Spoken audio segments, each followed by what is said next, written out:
大家好，歡迎收聽10分鐘健康狗狗，我係 Melody。今日我哋講一個聽落有啲浪漫又有啲科幻嘅問題。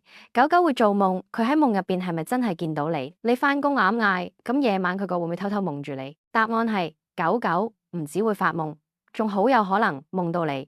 佢最熟悉、最親密、每日接觸最多嘅人。首先講講基礎啦，狗狗同人一樣咧，都有快速動眼期 REM sleep，即係做夢階段。當狗狗熟睡到某個階段，睇眼球會喐計喐去，腳會微微抽搐，有時仲會出聲。呢個就係做緊夢嘅表現。2001年，美國麻省理工 MIT 有一項經典實驗，研究老鼠大腦活動時發現，當老鼠日間佢迷宮走路，佢大腦會記住每一條路線。咁而當喺夜晚熟睡入 REM 期嘅時候，大腦入邊同樣嘅區域又再活動一次，代表喺夢入邊重現嘅白天經歷。換句話講，夢係一種日間經歷重播現象。而狗狗大腦結構同功能比老鼠複雜得多，邊個最常陪住嘅就係你。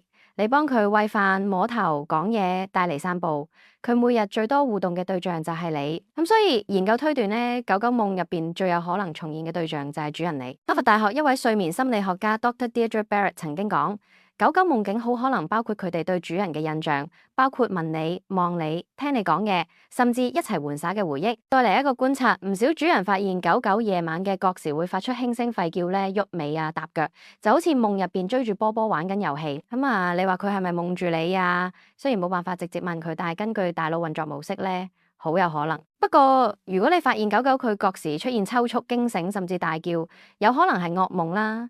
有啲狗狗可能會夢到去睇睇醫、打針、驚嚇場面。咁如果情況持續咧，可以考慮調整嘅睡眠環境，例如係減低噪音，保持空間安全安靜。最後咧，點樣令到狗佢得安心夢得甜？方法簡單，第一，臨床前俾一啲穩定活動，例如輕鬆撫摸、聽柔和聲音。第二，唔好睇角時突然整大聲音，或打擾佢。第三啦，保持定時定量活動，日間玩得夠，放電足，夜晚先會深層嘅睡眠啦。總結嘅，狗狗確實會做夢，而且夢入面極大機會包括你。你每日俾咗咁多情感、語言接觸，佢點會唔記得你？你可能已經成為咗大腦深處夜夜重播嘅主角。下集我哋會講狗狗識唔識笑，佢喺快樂時嘅表情有冇得讀得懂。我係 Melody，呢度係10分鐘健康狗狗，下集見。